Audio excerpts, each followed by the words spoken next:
Huntington. Is this on? Chad, is this on?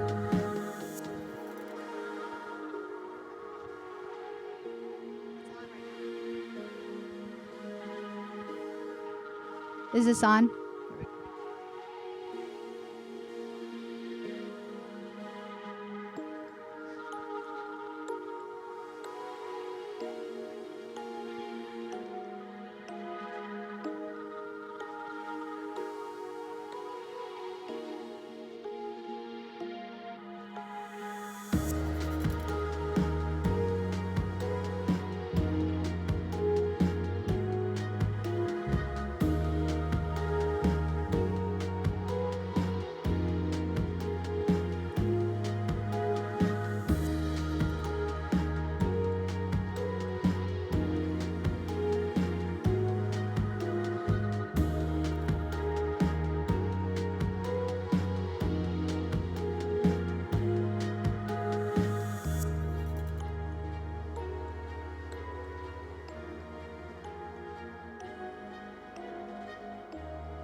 Good evening, everyone. I'd like to thank you so much for joining us. I'd like to personally welcome you to the first ever online Release Annual Gala, live streamed for the very first time. We are so thankful that you're joining us in today's unprecedented times. 2 months ago, if somebody would have told me that we would be presenting at the annual gala, and I would have gone 2 months without dyeing my gray hair, and I would have spent 2 hours shopping online for toilet paper from the Ukraine, I would have thought that you were crazy. But these are the days that we're in, and so we're grateful that we can join together as a family. Number one, to thank God, and number two, to celebrate all that Release is doing in the lives of our kids and our families in this community. And number three, and most importantly for tonight, to ask you to partner with Release so that Release can continue providing to the kids and families that so desperately need its help. Before we begin tonight, I've got good news and bad news. The good news for you, everybody at home, is that you get to attend this year's gala in your sweatpants.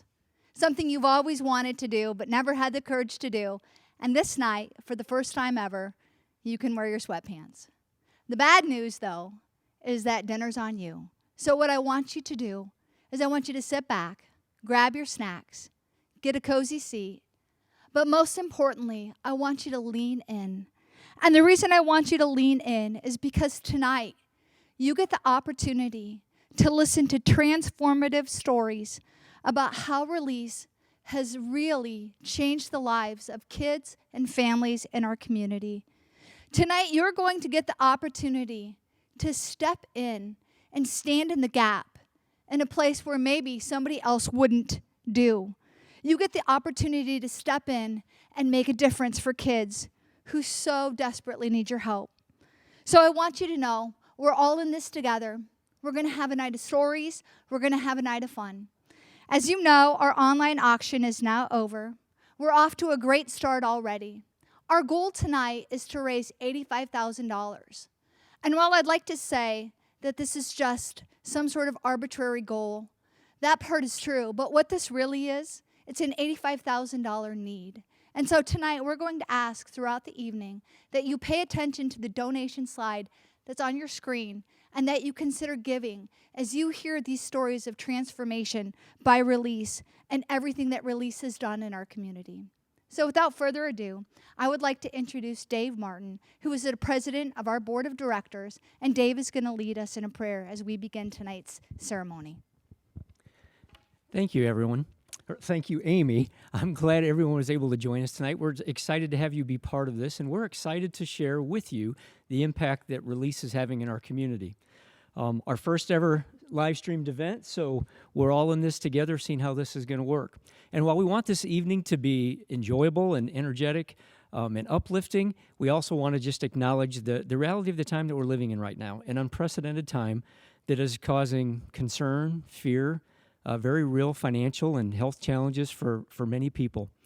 I have a very good friend, Dr. Doug Lewis, a veterinarian missionary from Cameroon, Africa, that actually reached out to me this week in the United States to see how I was doing, and shared with me a scripture that reminded me that God's got it.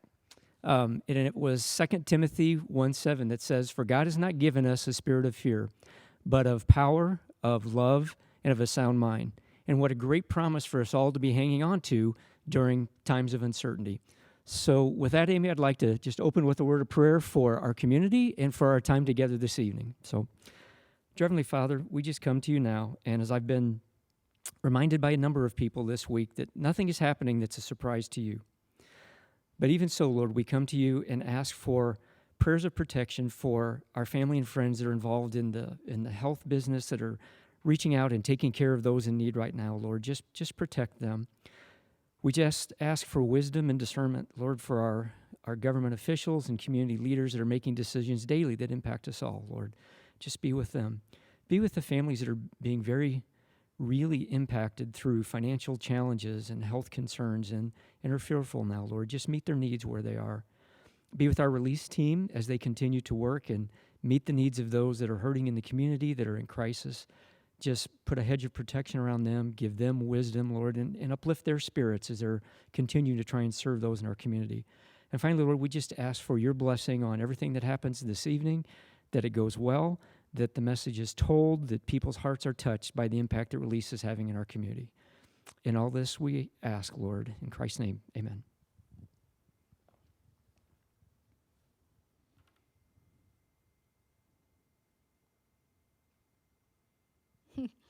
So, thank you, Dave. I'd like to just note we're so grateful for the goodness of God. I'd like to first begin by taking a few minutes just to thank some very important and special people. I'd like to give special thanks to our sponsors. Number one, without our sponsors, none of this would have been possible. Number two, I'd like to give thanks to our businesses who have donated and contributed. I'd like to give thanks to everyone who has participated in the auction. I'd like to give thanks to those who are watching our program tonight. I'd like to give thanks to our board of directors, who I'll name now. Dave Martin, who opened us up in prayer. Dave Raymond, Reed Peters. Myself, Amy Lau, Dave Janovec, Rick Bell, Christopher Feltz, and Dwayne Hosey. And a thank you also to our special guests, our very special guests this evening who have taken time out of their own schedules to share the work that they've been doing with Release. Christine and Jason Ellett for sharing their relationship with Release and the impact that they are seeing, and Rick Bell for sharing his experience. And last but not least, a very special thank you to Water's Edge Church. For without Water's Edge Church, this night and the technicalities would not have been possible. So we are ever so grateful for everything that Water's Edge did for us. Our goal tonight, as we've mentioned, is to raise $85,000. The funds are absolutely essential in helping us keep the doors open for Release, which is a wonderful organization. Tonight, as we will update possibly throughout the evening, we've already been off to a successful start with our online auction. You will see online a slide, and that slide is going to show you how you can donate tonight. If you are watching tonight through the Release webpage, you can click the donate button at the top of the screen. Or if you're watching on the Facebook Live page, you can go to releaseinc.org/donate. Or if you would prefer to text, you can text at the following number, 88793, and text the word release. Whether you have won an auction item or not, I would really like to encourage you tonight to consider giving. We all know that the auction items are fun and they're great, but really tonight is just about meeting a need. We have a great evening ahead of us, so let's go.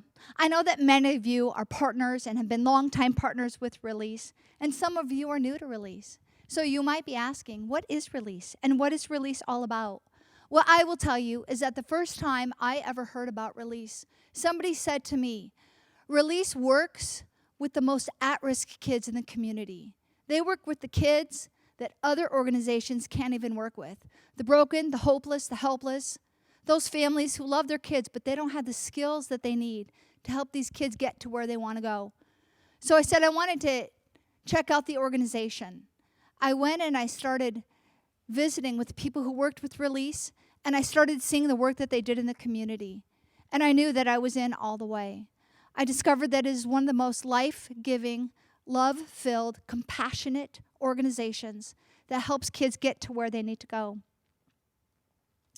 We're going to watch as we hear tonight from some staff members from Release who are going to share what Release is to them.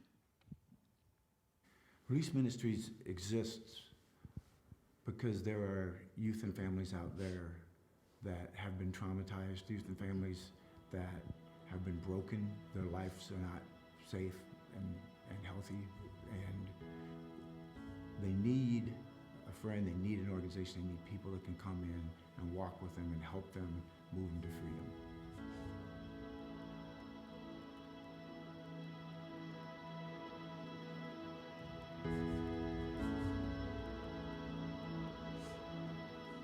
Release Ministries now is in the detention centers and in group homes doing Bible study, over 1,000 youth a year. We're mentoring the youth in the community, mostly from juvenile justice. I'm the chaplain at Release Ministries. I go into the DCYC and share the gospel of Jesus Christ with the kids. I do everything from, personal counseling time, on the units with the kids to death notifications, whether that be a loved one of their homeboys from one of their neighborhoods or homegirls or whatever. Man, just anything it takes to love them.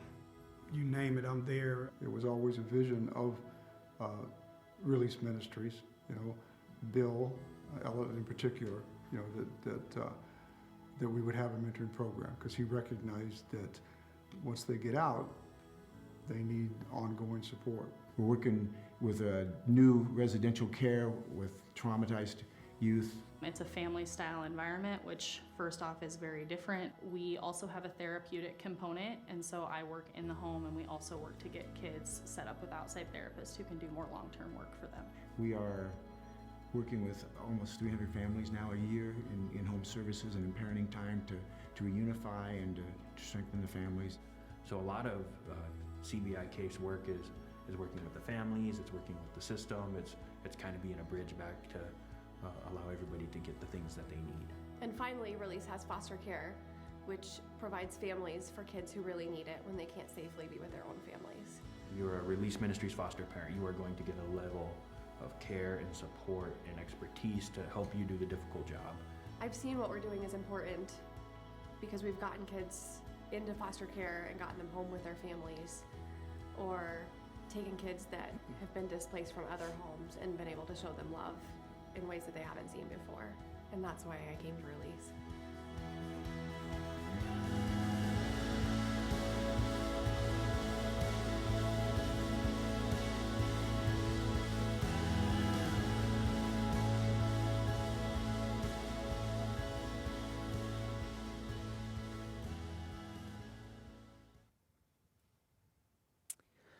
So I'm back, and I've been joined by Dave Weininger, the Executive Director of Release, and excited to spend a few minutes with you, Dave. And we talked, well, we don't want to make this evening have COVID be the focal point of that. We've received a number of questions from supporters and people in the community wondering, how's it impacted our ability to serve and meet the needs in the community? So let's just address that with a few questions up front before we get into the rest of this evening. So my first question for you is, how is Release doing? More specifically, how has this situation impacted our team personally? Well, the good news is that Release is healthy right now. We've only had one person that's had any kind of exposure to COVID, and they were put into quarantine for a little while, but now they're back out. So the staff is healthy. The hard side, though, is that there's three priorities now, and there always are, but one is protecting the community, one is keeping our staff safe, and the other is helping the families and the youth that we work with heal. And right now, helping the families and the youth that we work with heal is the third priority. It's just the fact. And so that makes it hard. That makes it hard on the families. They don't have the resources, and we're not there face-to-face. The other thing, though, that is good, that we're spending more time with our families. Normally our parents, normally our couple, the wives and husbands of our staff get the emotional leftovers from us. We're out there working all these things. But now we have more time with them, and we are, as a staff, are getting the strength and the encouragement that we need because we have time with our families. So a positive point of all this is some emotional stability and support through our teammates' families, being able to rally around them is what I was hearing through our conversations this week. Yes. Yeah. All right. So how have we had to adapt our processes and services to deal with this situation? I know things are different in how we're serving and meeting the needs of people in the community. I think the most change has been in the Douglas County Youth Center. The Douglas County Youth Center leadership acted quickly, and they closed down the center to visitors. No family visitors, no caseworkers, just the essential staff. And at the same time as the courts are slowing down, the same time that the kids, the youth there aren't getting the visits, they're not knowing what's going to happen. It's more uncertain. They realized that our chaplains were essential staff also. So our chaplains, our new female chaplain, Tina and Dale, who's been there a long time, are the only outsiders that are allowed into the Douglas County Youth Center. And their services have really changed. Instead of being just the Bible studies and the formal things, it's been a lot of the informal. It's listening. It's hearing from them.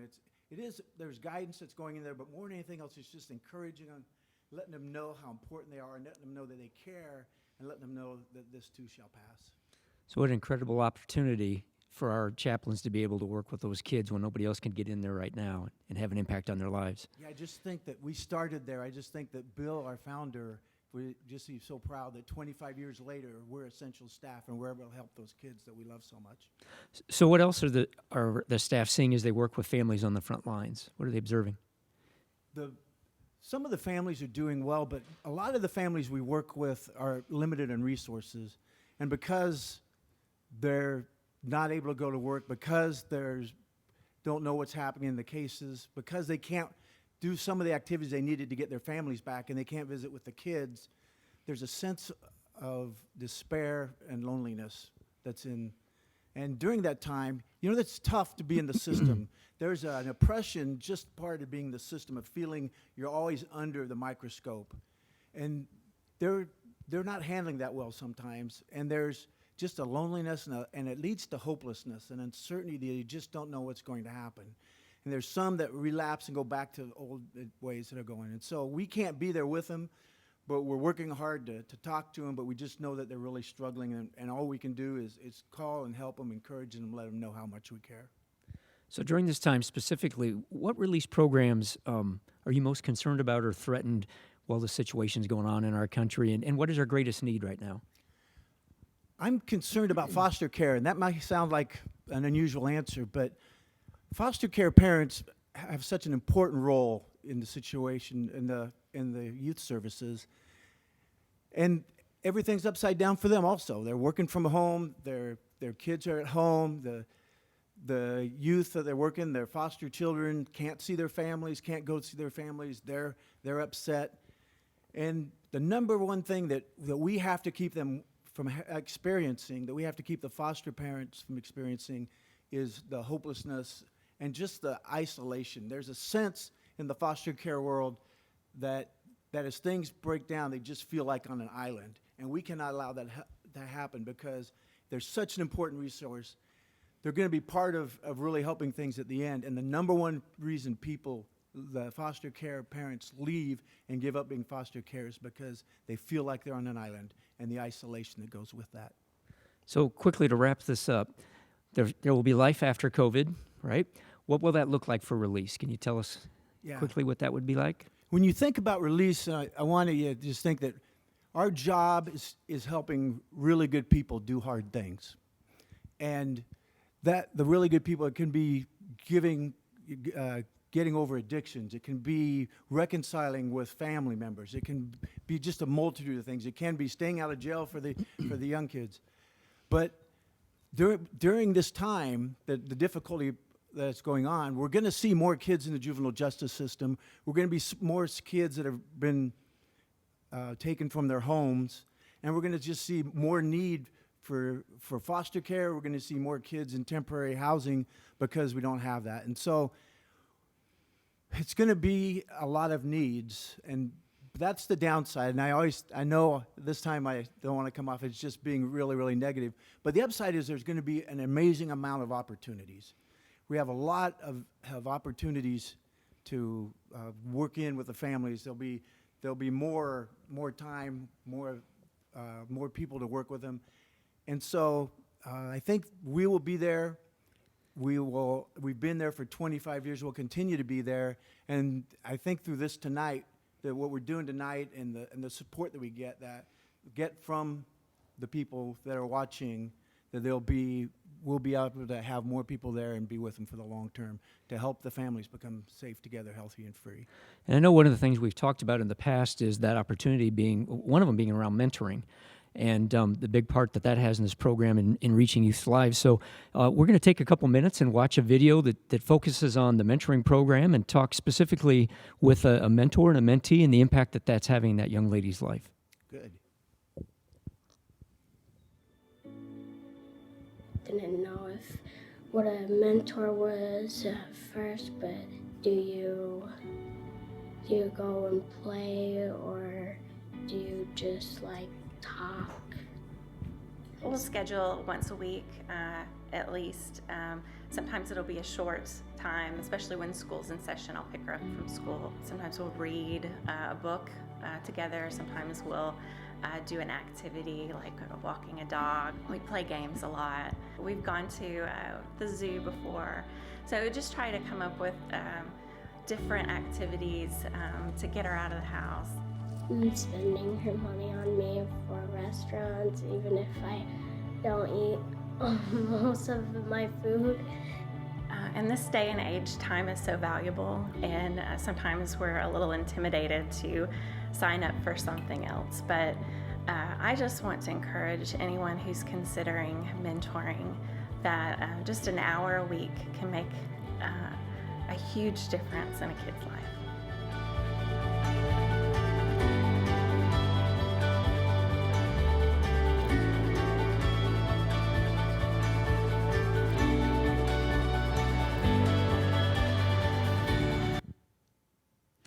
You know, mentoring is such a great way to get involved with Release, and it's such a good way to share love and guidance with a child who may not otherwise get it. We're here right now with Rick Bell, who has been a longtime mentor of Release and just recently joined us as a board member. Welcome, Rick.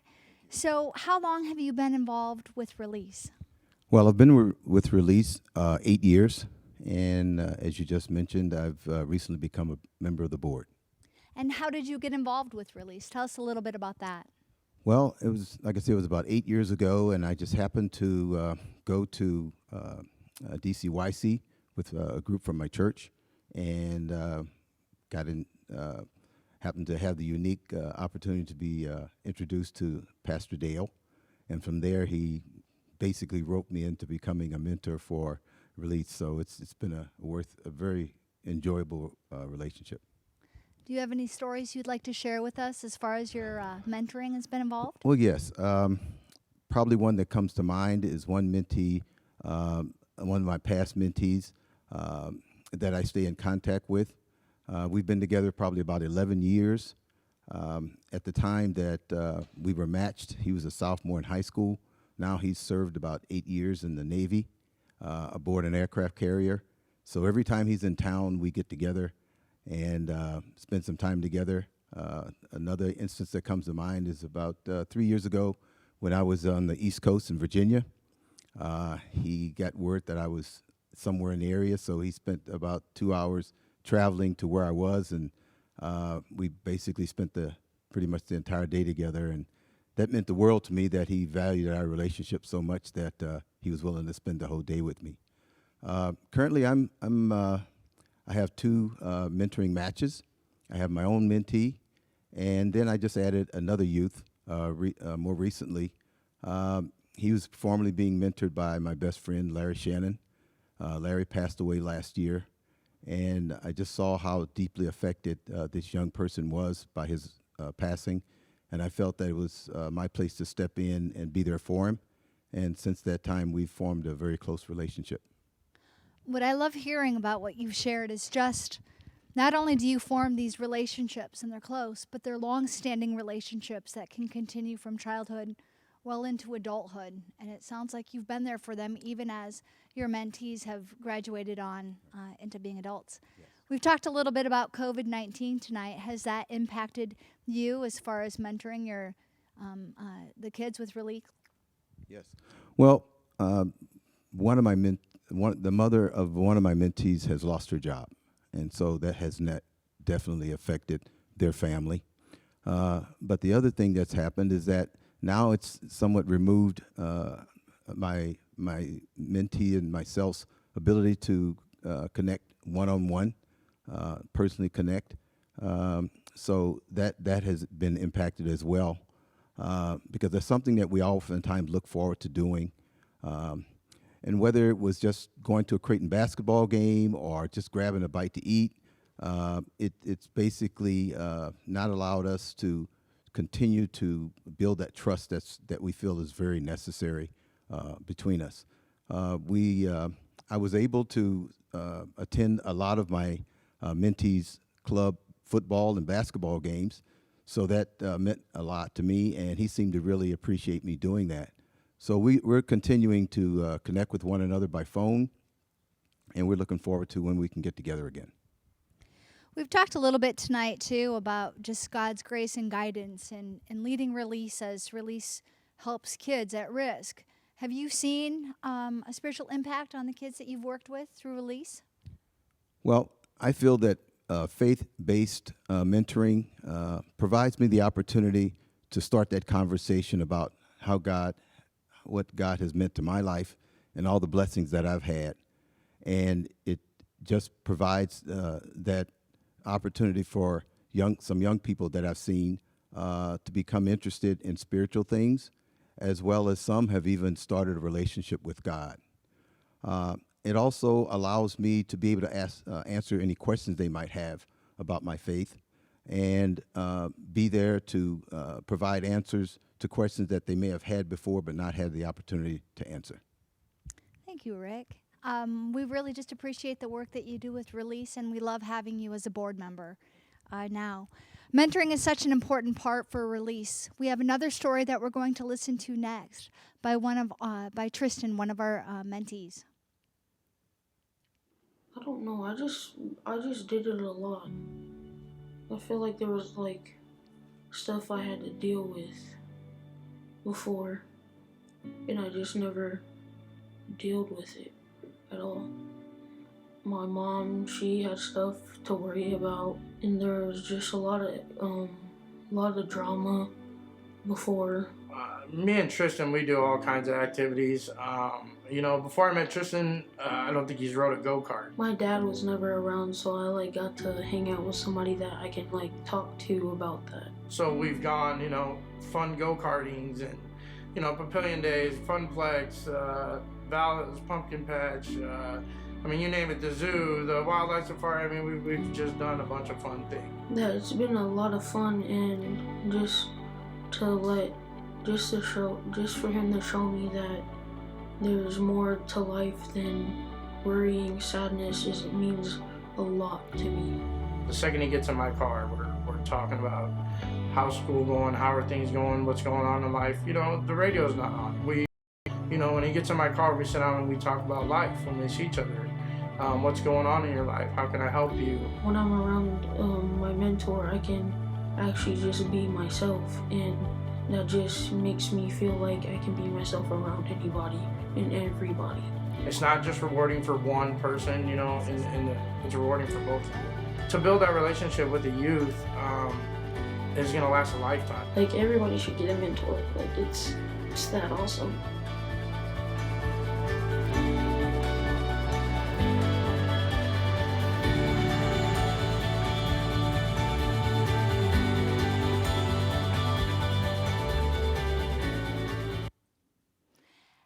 As you've just heard from Tristan, mentoring can mean a great deal to a young person.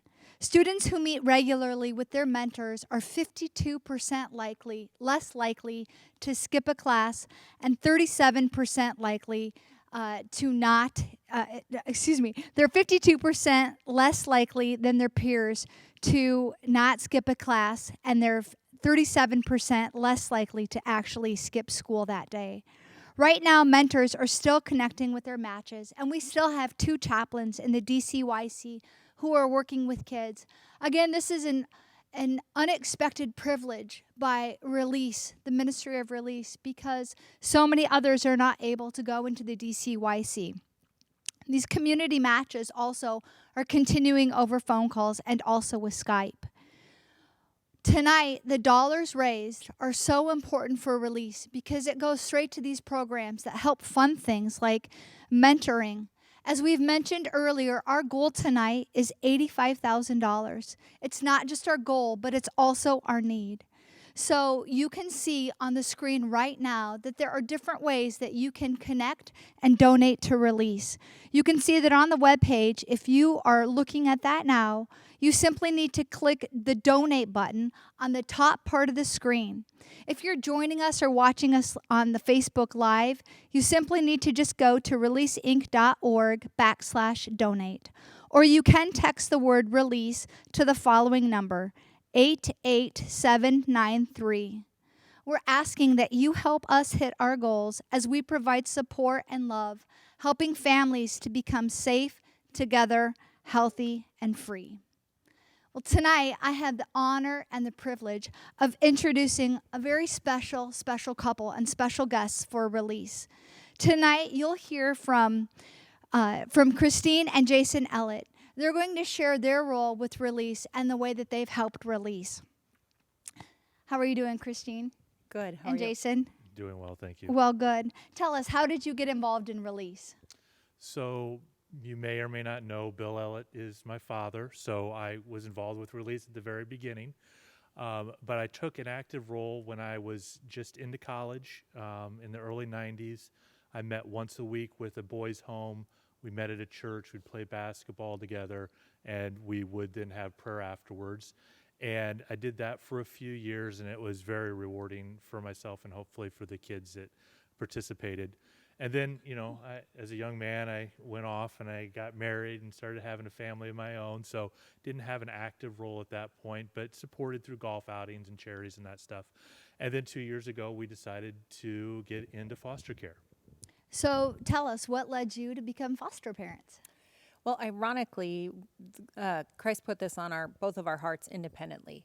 Neither of us came together at the same time for this. I had seen a post on Facebook from Release about that they were starting a foster care program. And I prayed about it, thought about it, never said a thing to Jason. And about a week to 2 weeks later, we had the gala for Release. And this was 2 years ago. And Christ put it on Jay's heart. He never said anything to me. And about a week later, he came to me and he said, "What do you think about being a foster parent?" And I just looked at him and I said, "I never would have thought you would have said that." And here we are 2 years later, foster parents. So you've been a foster parent now for a few years. Why don't you tell us what that's been like?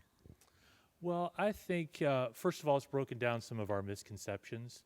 So I think when we first went into this, we knew that the children were being abused or neglected from their parents, but I think our misconception was that the parents didn't love them, right? And our experience has been that these kids are still loved by their parents. They may not be loving them in the right way or know how.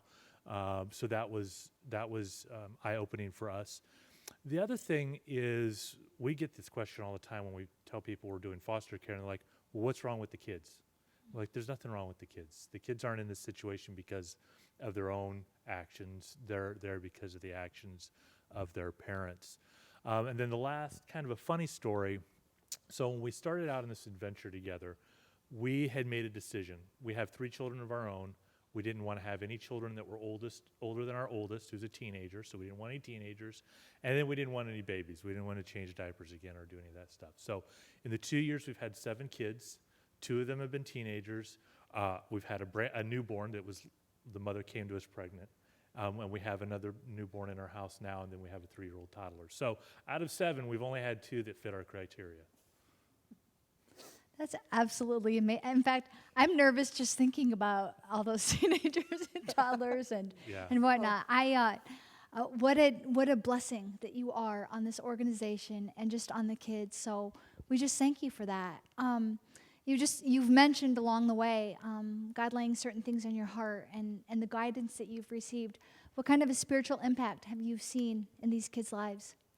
Thinking about that question, I think of one of our first foster daughters we had, and it was her last day that was with us, and she was going to get to go back home to mom.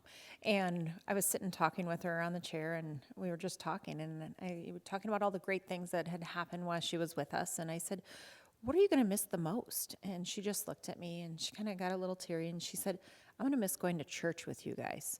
And I just looked at her, and Jay was sitting there too, and we just told her, you can always pray to Christ at any time. He can always be in your heart. So, is there anything else that you'd like to add tonight as far as the impact that Release has had on you or for your kids? Well, Release has always been there for us, been very supportive. We've met some great people through Release, and Janice and her whole team. I can't mention all of them because there's so many of them that have been helping us along the way. One of the things that we have felt blessed about is when we went into this, we were thinking about the kids, and they've had a great impact on our lives and a great impact on our children, but we didn't expect to have a relationship with their parents.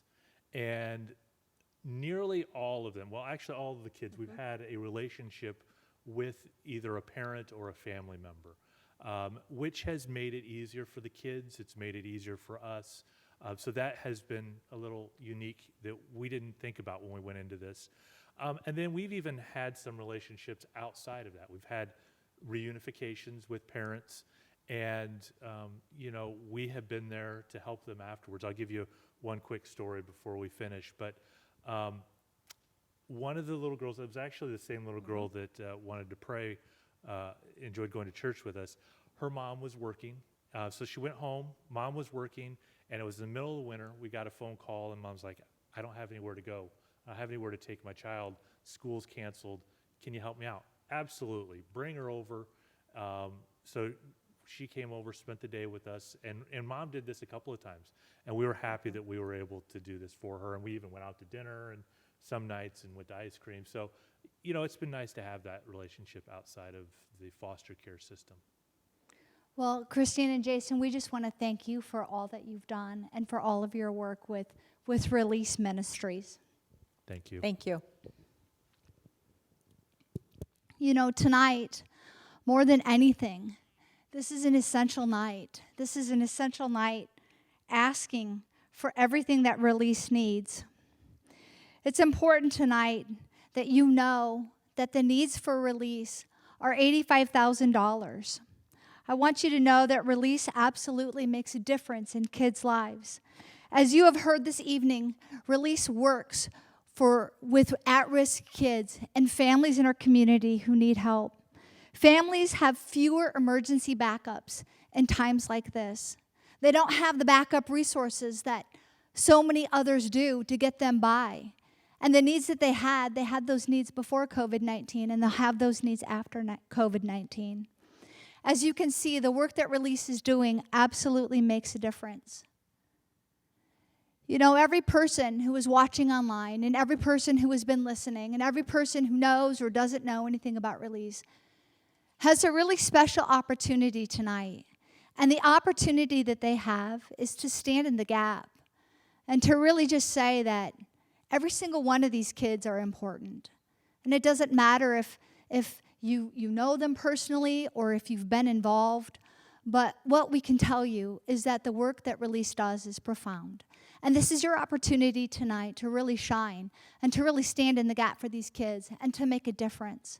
And so what I would like for you to do is I would like for you to consider whether or not you have something to give, whether or not that's a financial gift or whether or not that's providing food or resources or whether or not it's providing mentoring services like what you've heard tonight through Rick, or whether or not it's foster services like what you heard through Jason and Christine. What I can tell you is that without these services, these kids wouldn't have what they need. And without these services, these kids might not be where they are today. And where they are today is working with Release, an organization that says nobody gets left behind. And we're going to find the most at-risk kids, the at-risk kids that other organizations sometimes aren't even able to help. We're going to stand in the gap for them, and we're going to make a difference. And so I would like to ask you one more time to consider giving tonight. We're getting close to our goals of $85,000. We've got a profound need, and we'd like to ask you to do everything you can to help us out tonight. So we're going to put a slide up on the screen, and that slide is going to show you one final time what needs to be done and how you can donate tonight for a Release. As you can see on your slide, there's 2 different ways to give. Again, if you're joining us from the webpage, you can click the donate button at the top of the screen, or if you're watching on Facebook Live, you can go to releaseinc.org/donate. If you'd like to text, you can text the word release to 88793. I'd like you to consider, even after this, if tonight isn't the night for you to give, if for some reason you don't have the resources tonight, I want you to continue checking back to our webpage. If you continue checking back to the webpage at releaseinc.org, you'll be able to see where we stand, and you'll be able to continue to check out the advances that Release has made on Facebook. But I'd really seriously ask you tonight to partner up with this organization, because they're doing profound things every day. And a lot of other organizations may get attention, or maybe there's different flashy things, but what Release does is they stand in the shadows, and they help the kids, and they don't get a lot of credit for it a lot of the time. But what they're doing is making an absolute profound difference. So I'd like to thank all of you for participating tonight. I'd like to thank all of you for attending. And I can't wait for the next gala where we'll be able to see you in person. Thank you so much.